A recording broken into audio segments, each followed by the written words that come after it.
Kom ons staan vandag bietjie stil by die gedagte dat tiende 'n vrywillige daad was wat mense gedoen het.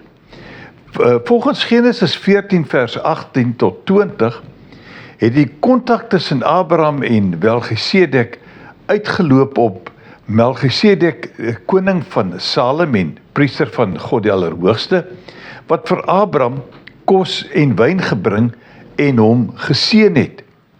Toe het Abraham vir Melchisedek 'n tiende van alles gegee.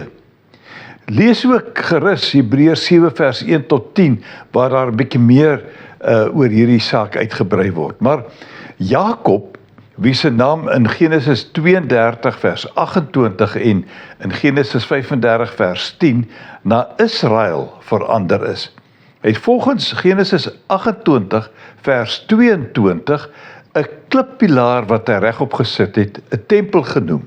Nou ons weet dit was nadat hy met 'n boodskapper van God gestoei het, tot die son opgekom het, en daarna het hy hierdie plek dan Peniel genoem.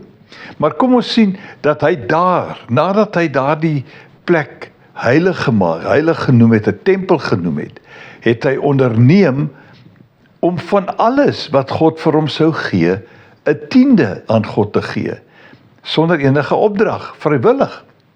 2 Korintiërs 9 vers 7 bevestig hierdie gedagte wat dan, ek dink veral in die Nuwe Testamentiese bedeling van toepassing moet wees.